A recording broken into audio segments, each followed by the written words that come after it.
President Muhammadu Buhari has approved the suspension of Managing Director of Nigerian Port Authority, Hadiza Bala-Usman. This is to allow an investigation into allegations against Ms. Usman in the capacity of the management of the agency to carry out its task. According to a release from the Senior Special Assistant to the President of Media and Publicity, Mr. Mohammed Koko will act as Managing Director while inquiry is on. Tundu, your views on this?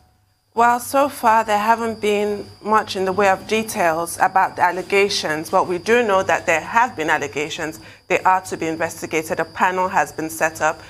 The structure of the panel, or part of the structure of the panel, has been announced in this announcement from Malam Garba Shehu. And like you said, the acting MD, Mr. Koko, has been appointed. I guess it remains to be seen, if at all we do get to see, because I hate to sound like a broken record, but the Justice Salami-led panel that investigated acting chairman of the EFCC, their deliberations were never made public, and Nigerians do deserve to know all the facts. We need transparency in government, so we should know what those allegations are and the outcome of the investigations. So it's unfortunate that she was just reappointed for a second term of 5 years this January, and this has happened in May. But I guess it just goes to show anything is possible. Okay, look, I agree with you absolutely that we do not know enough about this matter, and in fact the opaqueness of the step that has been taken by the government is at the heart of the matter. The vagueness, if you like, if opaque looks a bit ambiguous. Garba Shehu has issued a statement. He says that based on the recommendation of the Minister of Transportation, the Right Honorable Rotimi Amechi, that the Managing Director of the Nigerian Ports Authority is the management. His statement was very clear. He said management was being investigated and a panel has been set up. Now, management is not one individual. It is a team. Hadiza Bala-Usman does not constitute management. She's managing director. But she's the only one that has been suspended. And then you now proceed to take a subordinate who is a director of finance and accounts to act as the managing director. There's something fishy there. And Mohammed Koko, some people have even pointed out in the discussions that came up since yesterday, that Mohammed Koko has very close connections. He used to be a banker. That he has very close relationship, very close, connections with one of the interested parties in the matter. In this case, the minister. That's one. So the normal thing to do, if you say you are investigating management, would be to suspend the entire management, not one individual. So that's fishy. The second point is, the statement by Garba Shehu also did not state clearly what exactly is being investigated. I mean, in the spirit of fairness, there will be need to state what is being investigated. Is there a case of corruption? Is there a case of misappropriation or misapplication or insubordination? So what exactly it is, I think that the Nigerian people have the right to know. Yes. So that we don't have a situation whereby there is a witch hunt. Now, why do I talk about witch hunt? I think it's public knowledge that both the minister and the managing director of the NPA, they've not had very good relationship. There have been all kinds of issues between the ministry and the NPA, which is a common thing in Nigeria. A lot of ego conflicts among ministers and the agencies and the heads of the agencies that they supervise. So, which is why I think that the president accepting the recommendation of the minister, and then saying that it's the minister that should set up the panel. Maybe the president has not been properly briefed in this matter. And those who are privy to the facts, we are not privy to the facts, we're just dissecting the statement that was issued, should properly advise the president that let him not create a situation whereby it is possible for a supervising minister to say, oh, I don't like this person's face. This person is insubordinate, and then the minister makes a recommendation and the head of the agency gets punished unfairly. So there's need for fairness, there's need for the president to be properly briefed. Because Garba Shehu in his statement was saying the minister will appoint other members of the panel. The two members of the panel that have been appointed now, they are officials of the Ministry of Transportation, which means that they report to the minister directly. So the minister should not be given an opportunity to be the one to dominate the process. Now, one other question to ask is as follows. Could this be proxy war? Because if you know how these things work in Nigeria, you know, if you trace Bala-Usman's antecedents, where she comes from in terms of antecedents is not necessarily a camp, you know, that is very friendly with the Minister of Transportation, Honorable Rotimi Amechi. And I guess that the contempt is mutual between those two political constituencies. Is this about 2023? What is it about? So we need to interrogate it. So maybe Malam Garuba Shehu may need to issue another statement to clarify what exactly is going on and what the president has been told and what is being investigated. But beyond all of that, yes, we have problems with the ports. I recall not too long ago, I wrote a piece on the efforts being made by Bala-Usman. Okay, how are we focusing on those big issues? The congestion at the Apapa ports, the desilting of our various ports, the upgrading of efficiency in the various ports in the country. These are the issues. So we should not, Nigeria should not be sabotaged by the politics of 2023 in ministries, departments, and agencies, or by ego conflicts between key persons within the government who, you know, can lay claim to what they have contributed to the Buhari government. These are the key questions to ask, and I hope that, you know, I can just stop it there and not go further, but I think these questions should be interrogated. I mean, very pertinent questions, I should say, you've asked Dr. Abati here. And, but you were talking about an antecedent. I mean, we've always had ministers that would override everything and suspend people from departments and agencies. We all remember the case of NDDC. The minister spat with Joy Nunia, you know, that played out on television right here. And John Nunia said, okay, these are XYZ reasons why the minister was trying to pull her out and things like that. But the larger question should be how we can focus on the big issues like you stated. They've launched ATO to be able to make the logistical interplay in the port viable for everybody and people that are moving goods out of the port. I would have thought that that should be the issue on the front burner, how we can sustain that, how we can use technology to remove port congestion, how we can make people get their goods on time, how we can reduce the payment of demurrage and, you know, make taking goods out of the port less stressful as it is today. Today, when you bring something into the port, it takes a longer time and it affects ease of doing business in general. So I think that's the issue on the table and not all of this that is going on among politicians, should I use that word as it were, because there's always a political undertone to everything. But thank you so much for your time, Dr. Abati and Tundu. All right, that's all on News Headline. We'll take a short break. Now, when we return, we'll have Rotis Odiri, Michael Wilson, Adeso Omoro, Aaron Akejo to give updates on Africa global business, COVID-19, and sporting activities. Stay with us.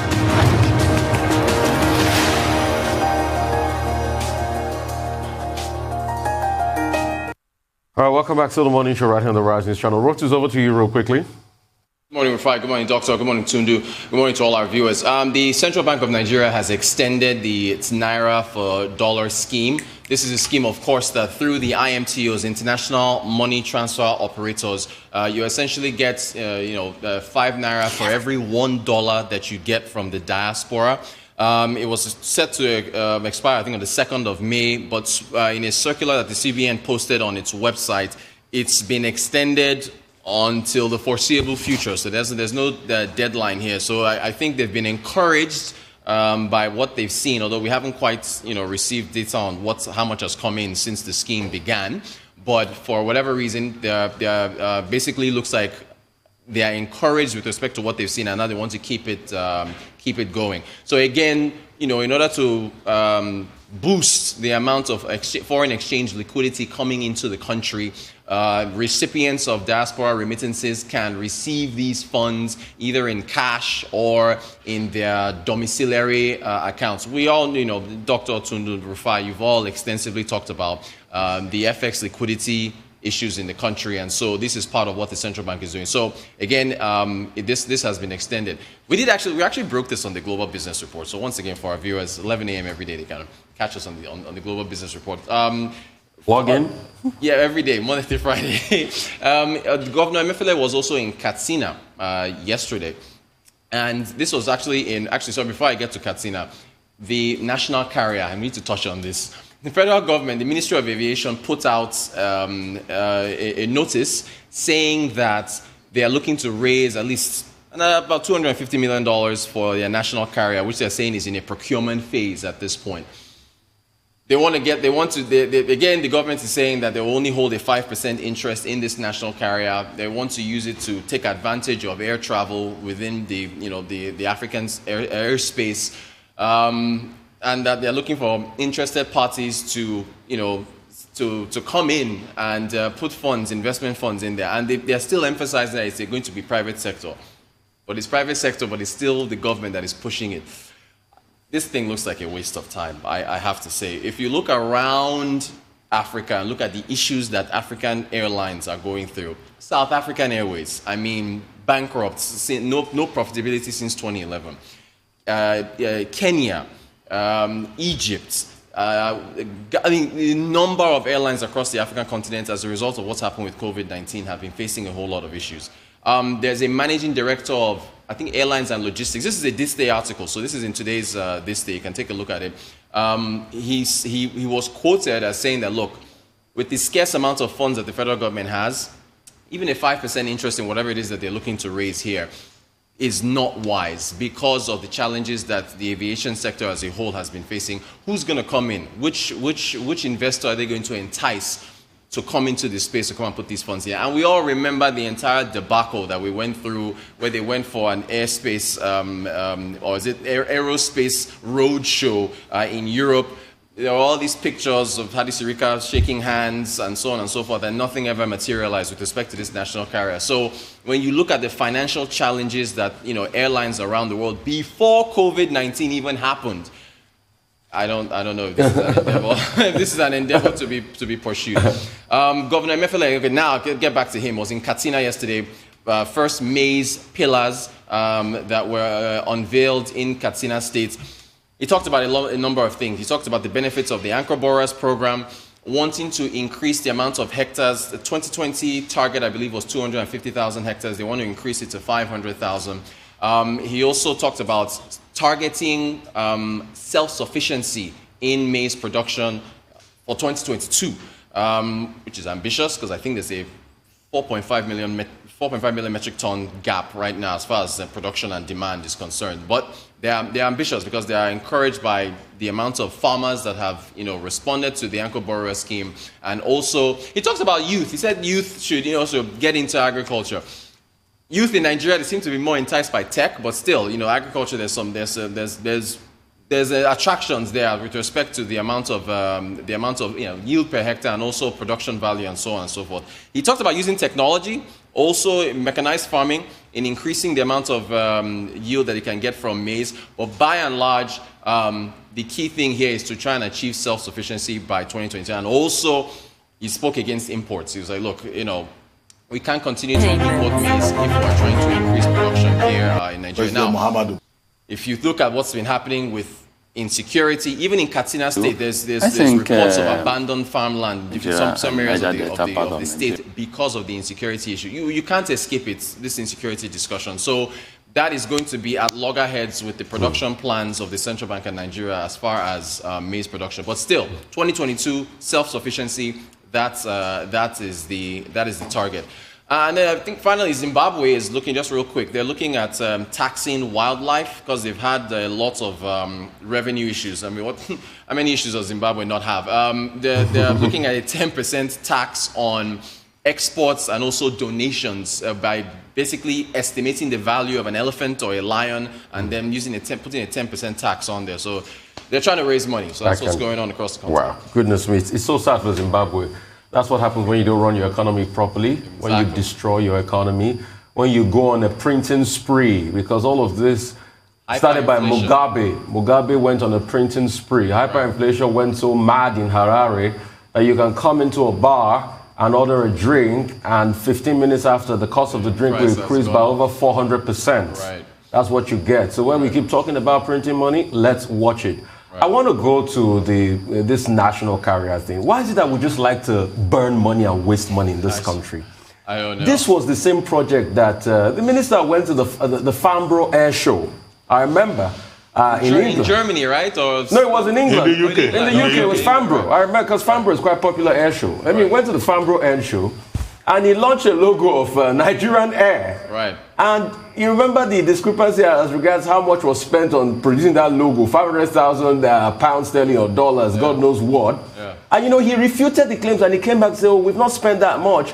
What we spent on the project so far is less than 100 million naira. So, plus this over 200 and something million we want to have for a national carrier now, they've spent less than 100 million. What pocket, what account are we going to write that for a country that is bleeding, that needs a lot of money for its education and stuff? And I mean, who owns a national carrier today? Britain doesn't own British Air. Right. Let's stop deceiving ourselves.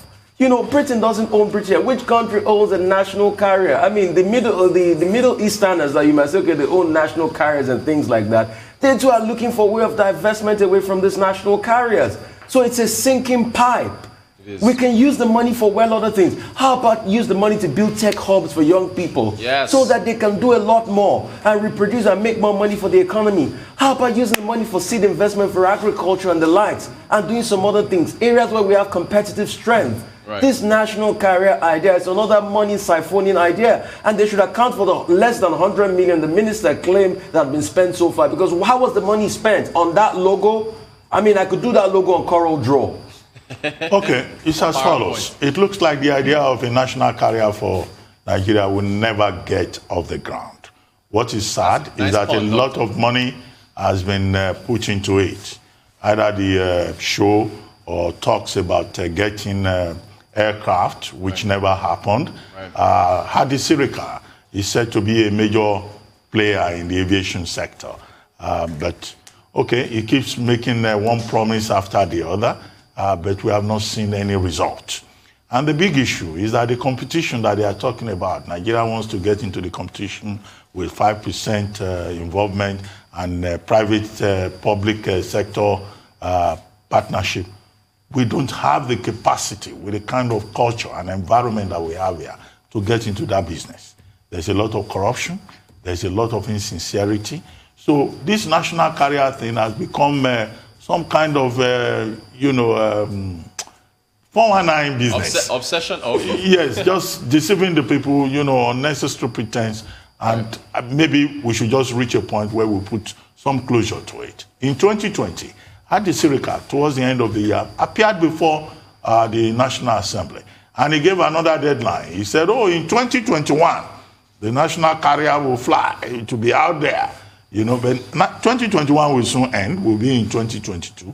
Maybe we'll go to the National Assembly again and make promises. But the situation in which we have found ourselves is really unfortunate. I mean, it's unfortunate that you have Ethiopia Air, you have Kenya Airlines, you have South African Airlines. Nigeria, which used to be the hub for West Africa, has completely collapsed in terms of aviation. And given what is happening internationally with aviation, this is not even the right time for us to say we want to raise $250 million. The timing is wrong. The project itself, we do not see enough sincerity behind it. Now, in Zimbabwe, yes, there is corruption, there is, galloping inflation, the economy has been mismanaged over the years. But what they're saying about wildlife is that, look, there are many people in that country who are trading in wildlife, right? Yes. And they are not declaring the commercial benefits. And so this country that is in trouble is trying to bring up this wildlife tax, 10% tax on wildlife, so that the country can get out of it and people cannot just bypass the system. Zimbabwe is very rich in terms of wildlife, the second largest collection of elephants in the world, rhinos, lions. Okay, so I think they're coming from an economic angle.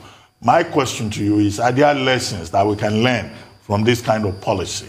Nigeria, for example, I don't even know what our policy is on wildlife. Other than that, I'm sure that people like to eat a lot of bushmeat. And they get away with it. In one village close to Rufai's village the other day in Ogun State, so one hunter killed an elephant. Sad. And the elephant even had no tusk. So, I mean, the meat was not even harvested. So you wonder, what kind of country do we run here? So instead of condemning Zimbabwe, maybe there are lessons we can take away from how they try to control the wildlife market. Indeed. Well, unfortunately, we are told we don't have enough time. I wanted to talk about my favorite topic, elephants, and also the white elephant project in the making, Nigerian air, but never mind. Great pun, great pun. Yeah. All right. Thank you so much for your time. As always, Rotus. Let's quickly move to Michael. Michael Wilson joins us from London. Michael, great to have you. Good morning, Michael. Good morning. Yes, so Friday's finally here, and it's the big number which is happening in the United States. It's the non-farm payrolls. And until that actually happens, markets aren't doing a great deal. Also, and I'm very confused, I have to say, and I'm not alone in this, a lot of the people I've been talking to this morning are, about what's been talked about as far as central banks. A few of them have been talking about inflation. A few of them have not been talking about inflation. We've had a federal governor, Kaplan, who is actually a non-voting member, talking about the relatively repeating the dovish mantra that the Fed's been going, but at the same time hinting that there may have to be interest rate rises. So it's pretty clear that if people like that are sort of mixing this kind of gossip, they should be keeping their mouths shut, basically, but they aren't. And therefore, it's making everything rather confused. Asia markets in relative recovery play this morning. Solid, if unremarkable gains, really, across the region. China, some very, very respectable trade figures out of there. Exports surging over 30%. More importantly, imports up 43%. So that economy is gradually dragging things in. But front and centre of all this, never mind the trade figures, the cakes and services PMI, which is private, and it's always something which is looked at. Its index is now standing at just over 56. Now, again, it's just a number and it's just an index, but it is pointing towards optimism about where China's going. China's internal travel trade has soaring. Books from during the May 1st to May 15th holiday period more than tripled. They've been visiting Disney and so on. The bad side of things is that China has now halted any talks of trade between it and Australia indefinitely, in inverted commas it says. Indefinitely is a sort of political term for as long as we think we might not have to change things. And clearly the relationship between those two countries deteriorating rapidly over the months. We've been reporting on that, particularly as Australia has been increasing scrutiny in any kind of deals which involve China. So to the US then, and just a brief recap about that, there was a bit of, as I say, that talk from the Fed kind of invigorated the markets. I'm not quite sure which way they're going, to be honest. I don't think, as I say, they're going to move very much before we get those big figures, the big jobless figures from the United States at round about our lunchtime today. So all that talk from central bankers has sort of increased the underlying support for Bitcoin. Some central banks will take longer to remove accommodation or raise interest rates. That's forcing traders to look for alternative investments, and a lot of them are going into cryptocurrencies. The dollar's falling as a result of that. And it also sparks discussion, basically, about these things called GovCoins. It's a sort of government digital currency idea. It's promised to make finance work better. The downside of it is, we can probably talk about this, it shifts power to the state. It moves away the geopolitical and central bank influence over currencies, but it still actually has something you can pay people. You can pay people, you get out, you do not deal with retail banks anymore. You go directly, you get the money directly from the government, and that money goes in. What it's supposed to do is to stop a lot of the criminal activity as far as payments are concerned. US, EU, UK, according to Economist, 50 to 80 central banks are actually looking at this right now around the world. It also helps, if you think about it, it helps governments target benefits precisely to the people who actually want them, and also make sure that they spend the money on what they ought to be spending on. Now, whether you like that kind of state control or not, don't know, but clearly central banks feel quite threatened by cryptocurrencies. So they are, as they put it, and this is always a kind of weasel word, we are considering our position. In other words, you don't know what you're doing, you are considering your position. So a lot of chat about that. Tesla shares initially surging on reports that demand is completely outstripping supply. Analysts like all that, but they do point to the fact that cheaper Volkswagen, for example, and China cars are coming, electric cars are coming onto the market. So that technical selling pressure may actually diminish slightly, and that will have. I'd be very cautious about Tesla shares right now. But then again, I'm not an investor. Don't take any notice of what I'm saying. I'm just saying this is what feeling of what analysts are saying right about now. Europeans, Germany in particular, does not like the United States and those waivers that they've done about drug patents to allow developing countries to develop their own COVID drugs. We talked about this yesterday. We had this glorious spectacle of two warships being called from basically from their river moorings near Devon out to the Channel Islands about the Jersey fish dispute. The EU is saying that Britain breached a trade deal. A very square-jawed retired naval officer came on the television last night and actually said, this is a picket line rather than a blockade. And if that's what the French do, then we will protect our own shipping, all that kind of stuff. Anyway, the French apparently now are going to blockade Calais. Isn't it interesting that over the Brexit discussions, did they talk about finance? No, they didn't. How much is finance? 3.5% of GDP. Did they talk about fishing? Yes, they did. What percentage of GDP is that? 0.1%. Did they call out gunboats to protect the city? No, they didn't. What a strange world we live in.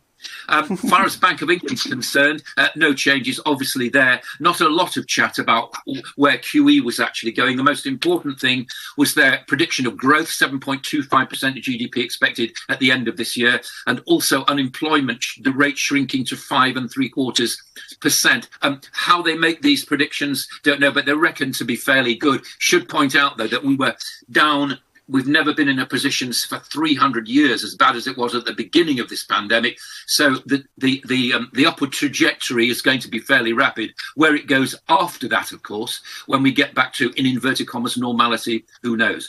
UK is also saying travel's going to get more expensive. So we're going to get an idea of where we can travel and where Europe will actually travel as well in the sort of middle of next month, maybe the middle of this month. I think it's going to be the middle of next month, but who's to say? The government can more or less say what it's like to be a red list and a green list. Green list, you can actually go to these places, but given that there are going to be few countries on the green list, then those prices will simply go up. UK service sector doing reasonably well, figure up, and a lot of demand. Will the pre-pandemic demand shopping spree continue? Don't know about that, we'll see. Commodities, finally, oil, pairing gains very, very slightly, but not doing too bad. Gold staging a huge break high because of all this uncertainty, up to over $1,800 an ounce. Nowhere near that 2,000 we thought at the beginning of the year it was going to go, but it has actually come back a bit. So basically, ladies and gentlemen, all eyes on the US jobless figures at lunchtime today. We'll be talking about that. Will have a massive effect on the markets, a massive effect on where people think inflation is going. And I look forward with great pleasure to be having the weekend to digest it and talk to you about it on Monday. Thank you, Mr. Wilson. What are your thoughts on the comments of the Bank of England Governor Andrew Bailey? A very blunt warning: if you invest in cryptocurrency, prepare to lose all your money. Well, yes. I mean, the thing about cryptocurrencies is that they have a life of their own. They're very speculative. There is no central bank backing to them.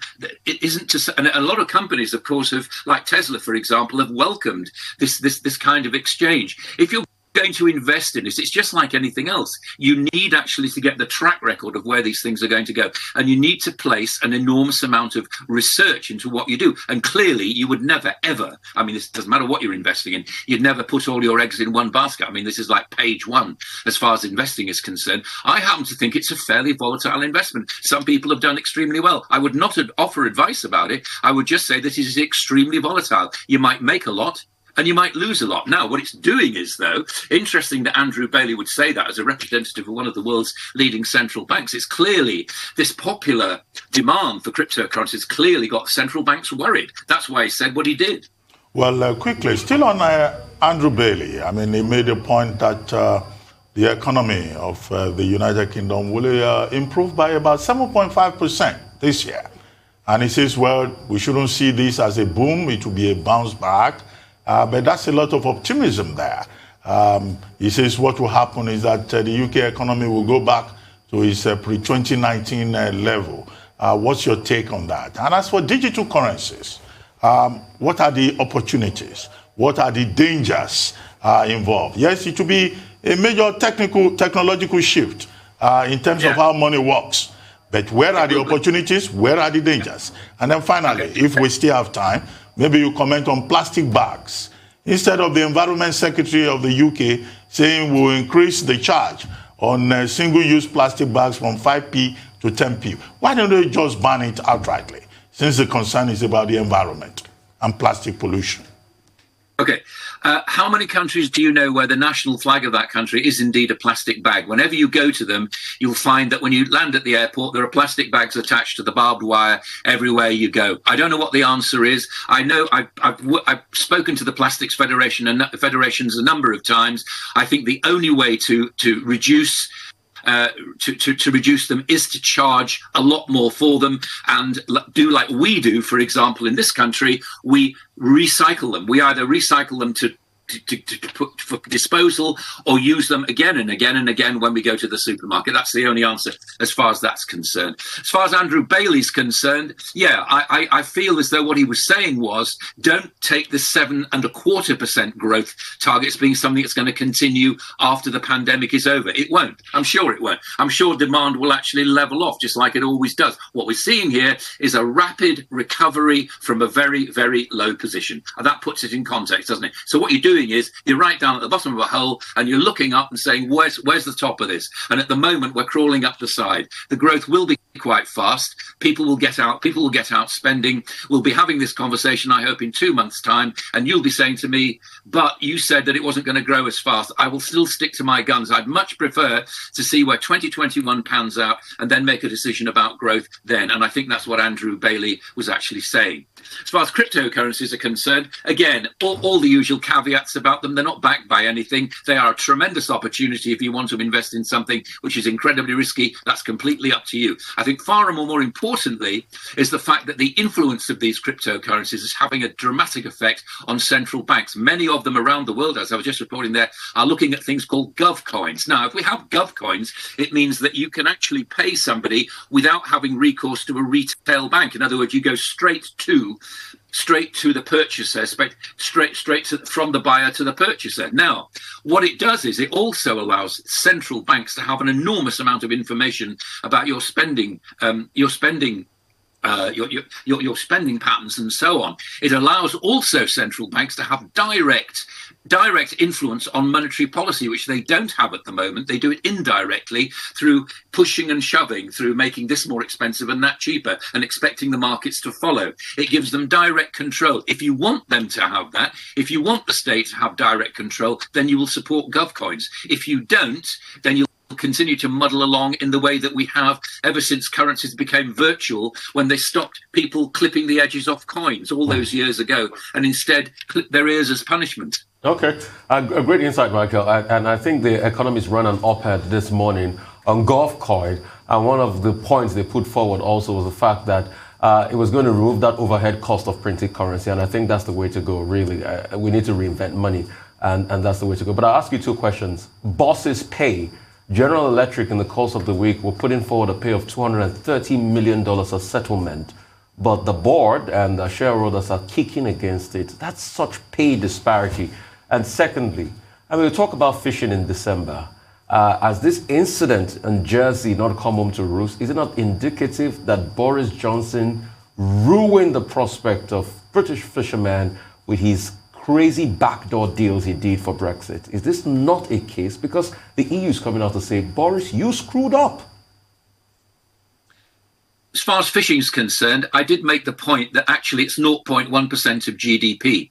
And if you're going to talk to me about fish and chips and what we all eat in this country, correct, we like fish and chips. But as I keep saying to you, my fridge does not have any fish in it, right? No, I think what you're seeing here is the anger of the French being directed towards one particular industry. It means a lot to them. It's not a big part of their economy either. What you're seeing is the French making a lot of noise. Are the unions pushing them into this? Yes, they are. Are politicians pushing the fishermen into it in France? Yes, they are. Why is that? Because an election's coming up.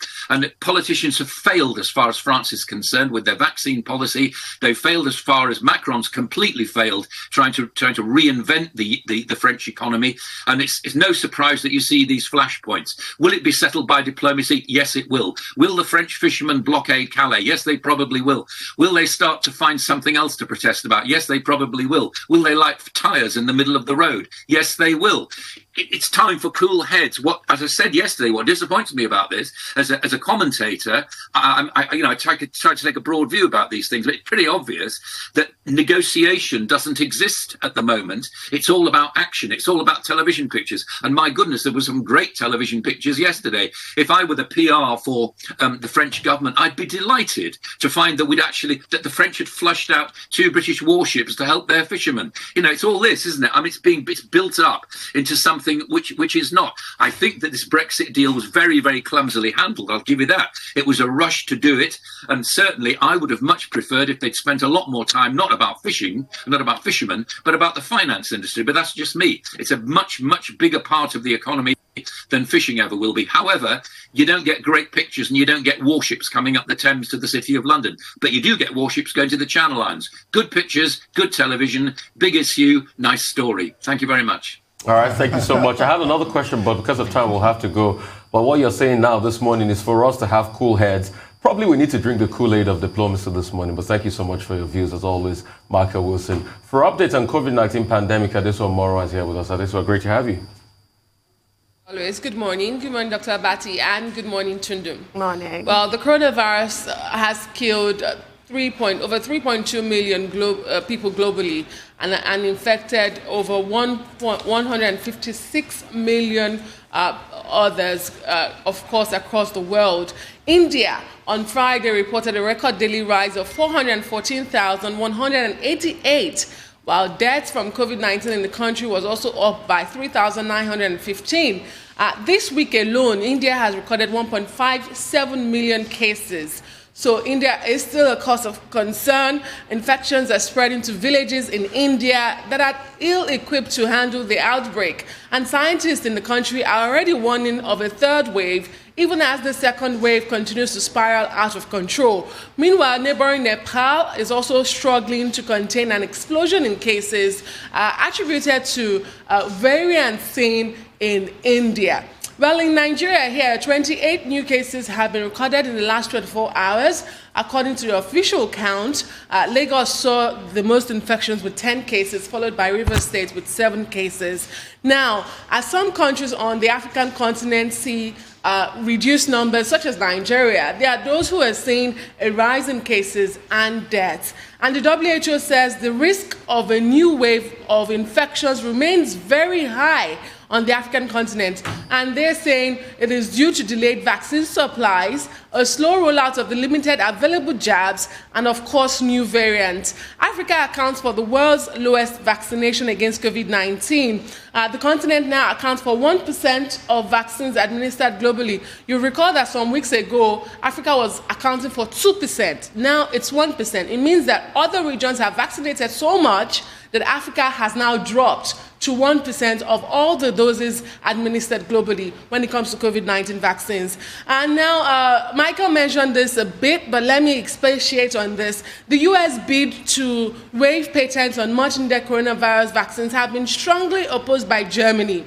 Berlin argues that a waiver would not increase production and it would inhibit future private sector research.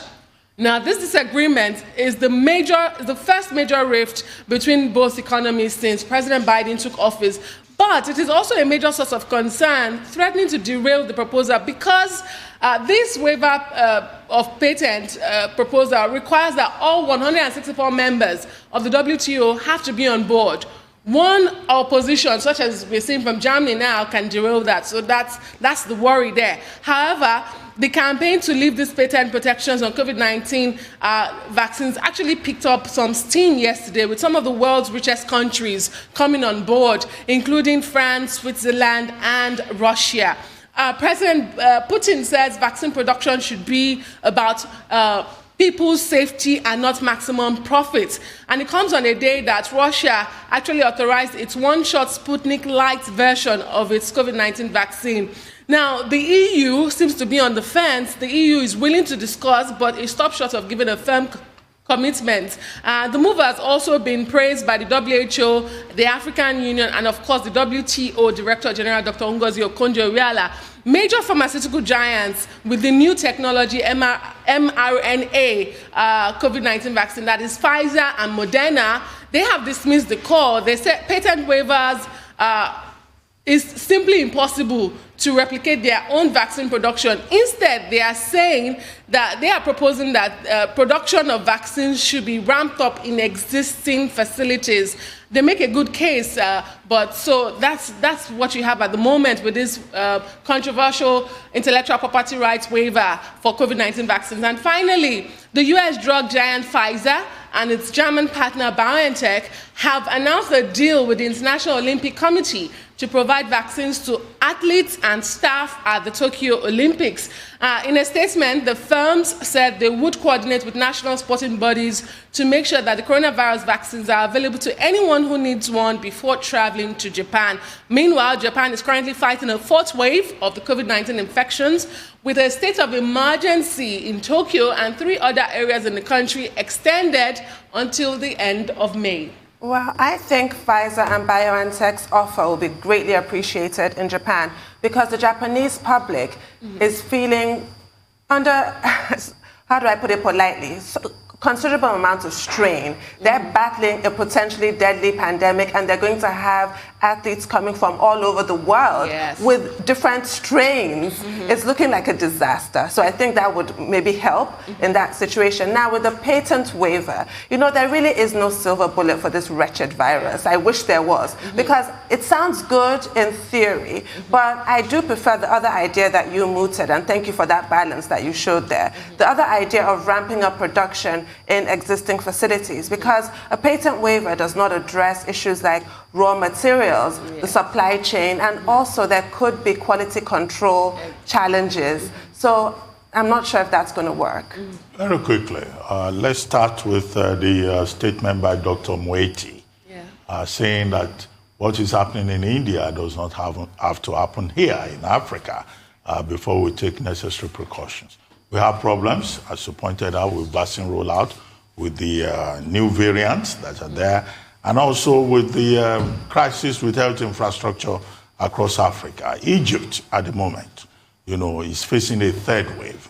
And Eid al-Fitr celebrations in Egypt have even been cancelled, as is the case in Malaysia and elsewhere, but Egypt in Africa. And who knows, it could spread from Egypt southwards. And this is Egypt that already, you know, has benefited from the waiver, more or less, because there is a partnership between Egypt and Russia over the production of the Sputnik 5. Yes. However, the major point for me that Dr. Moeti made was about the fact that the waiver of patents that is now supported by the United States will be a game changer for Africa. How will it be a game changer for Africa? How many African countries have the capacity to produce vaccines? Just because Africa. The whole idea of this waiver is to ensure that, you know, other countries, low-income countries, middle-income countries with, resources can just run with the intellectual property and then expand production. Look at Nigeria. I think it was,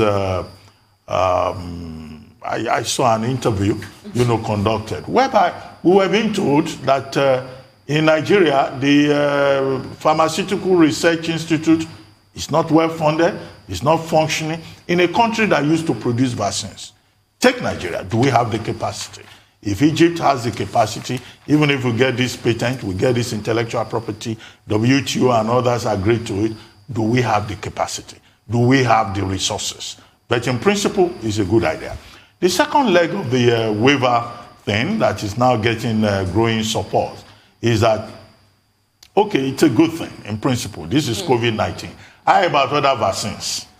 How about vaccines relating to other issues? Will there also be a waiver patents to help the rest of the world and ensure vaccine equity even beyond COVID-19. And that's where the issue of the big pharmaceutical companies come in. The big pharmaceutical companies are saying that the waiver is not enough, that intellectual property is sacred, that the issue is about capacity. All these countries you want to waive the patent for, do they have the capacity? That's one concern. The second concern is about profit incentive. They say if you waive it, then would profit not be affected? Yeah. Which means that in this conversation, we've not been able to reach out to the manufacturing companies, the big pharmaceutical companies. All that talk from WHO, Tedros Ghebreyesus and co, about vaccine equity, about global solidarity, WTO boss saying no one is safe until everyone is safe, they seem to be deaf to it. So how do we put political pressure then on countries like Germany, which says it's not interested in this? Germany is very resolute. And Germany is the home of bio and tech. Yes. Okay. Now, how do we compel them? Ursula von der Leyen, the EU Commission president, is saying, well, we are open to dialogue. Okay, so she too is not sure. Yeah. So we don't know what will happen in the days to come.